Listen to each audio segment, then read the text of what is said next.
Good morning, everyone. Today in the church, we call this Sunday the Sunday of the Canaanite woman, because today's gospel is about her encounter with Jesus. And we name many Sundays of the year based on the gospel that we read. In fact, the NFL stole this concept from us. And for many people, today is Super Bowl Sunday rather than Canaanite Woman Sunday. Today, there will be approximately 110 million people watching the Super Bowl. And the irony is that they prepare for this, maybe some of you, by buying food and eating and drinking. The reason this is an irony is that this is the biggest sports event of the year, and that there are going to be 110 million people who are out of shape telling 11 people who are in very good shape how to run, how to throw, and how to tackle. So the good news is that more people today will be going to church than watching the Super Bowl. If only 10% of Catholics went to church today, there will be more people going to church than watching the Super Bowl. The difference between sports and church is actually very important, because church is not a spectator sport. We don't go to church to watch an event and then do the exact opposite. And that is why the theme of the gospel is always important to read carefully, to realize that we are not just listening or watching something, we are actually trying to apply what we heard into our lives. So let's focus a little bit about the story or the gospel of the Canaanite woman. And this, in fact, is one of the gospels that when people read it in isolation, if that was the only thing you were to read in the gospel or to hear about the gospel, you might be a little bit surprised, because Jesus, who for most people, they think he's a really nice guy, ends up saying some not so nice things in today's gospel, one of which he says, "It is not fair to take the children's bread and to cast it to the dogs." That seems like a pretty rough statement by Jesus. But first of all, let's look at the context of the gospel in this passage, and also within the larger understanding of what this may have meant within the Bible. First part of the story is that Jesus travels north to an area which we know today as southern Lebanon, not too far away from Saida and Miumi, in fact. He was in the region of what were known as the foreigners, those who were outsiders. Jesus goes there and he meets a Canaanite woman or a Syro-Phoenician woman, depending on whether this woman's ancestry is categorized by her ancestry or by her location, but it's actually the same woman. He meets her and she comes and she says to him, "Have pity on me, because my daughter is tormented." First thing his disciples say is, "Send her away, for she is crying after us." So they recognize that she's actually a bit of a nuisance to them. And then Jesus says, to test their faith, he says, "I was sent only to the lost sheep of the house of Israel."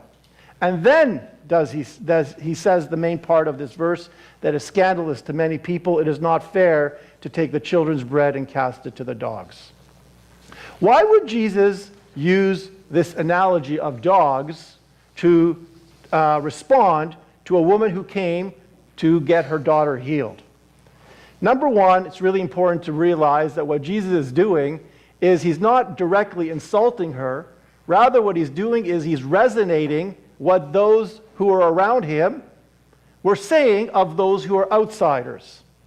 In other words, throughout the Old Testament, those who are outsiders, those who are foreigners, those who were seen to be less than you, were seen to be as dogs.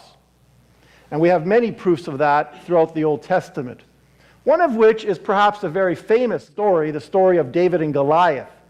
When David approaches Goliath, who is a foreigner and also a giant, he approaches him with sticks. And Goliath recognizes the insult. And he says, "Am I a dog that you come to me with sticks?" He was insulting him before the battle even began.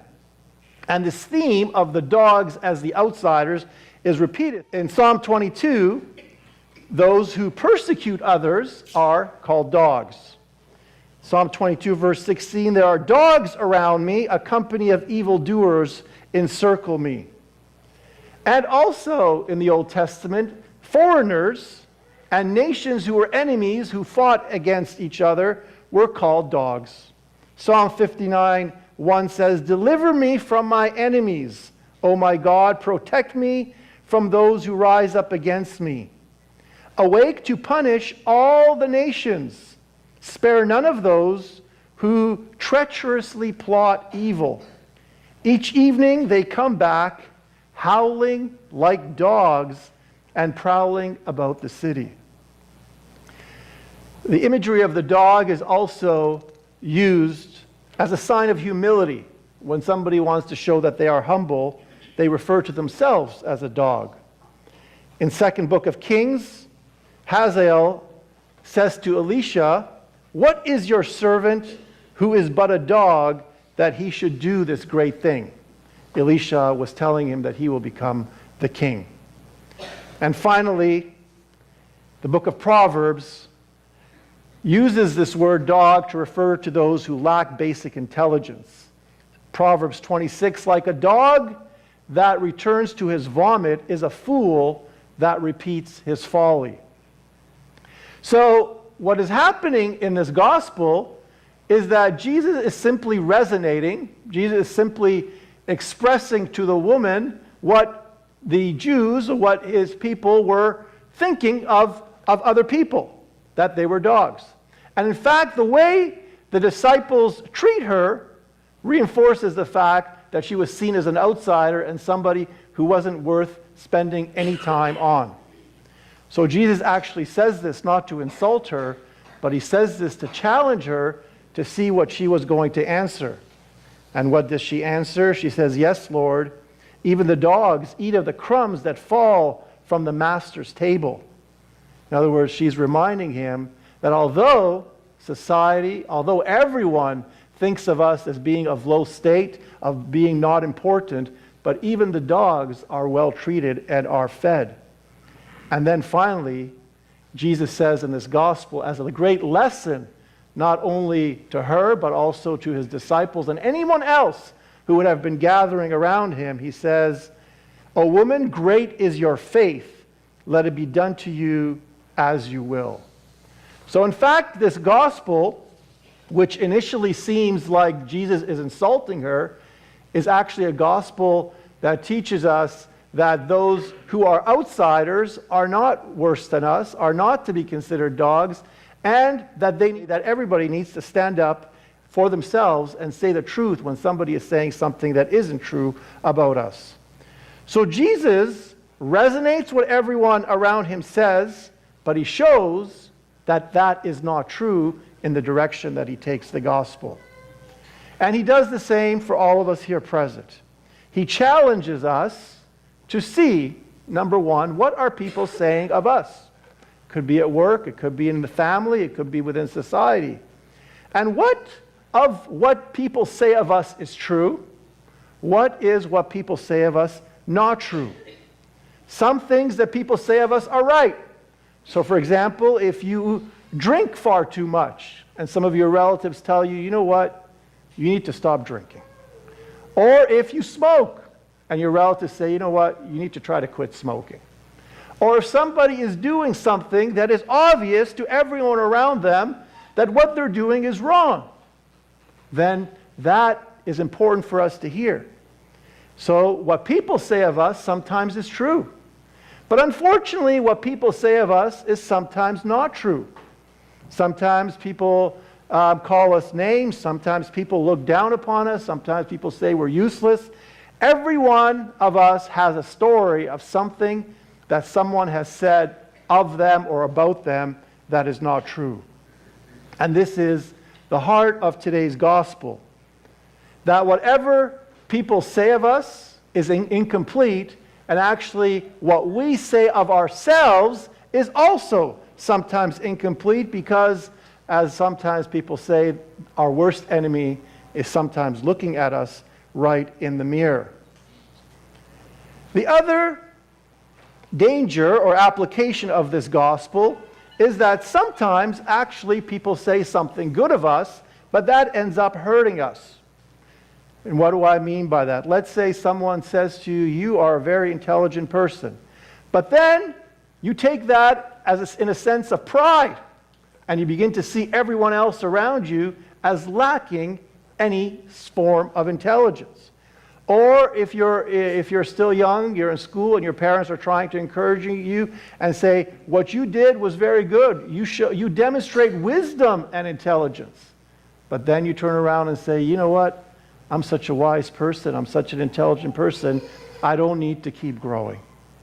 So what people say of us can actually enlighten us, can actually help us. And what we say of ourselves can actually help us. But today's gospel reminds us that there is Jesus' perception of us, there is society's perception of us, and there is our perception of us. Jesus' perception of us is always true. It's found in the gospel. It's even found in the Old Testament in preparation for the coming of Christ and the gospel.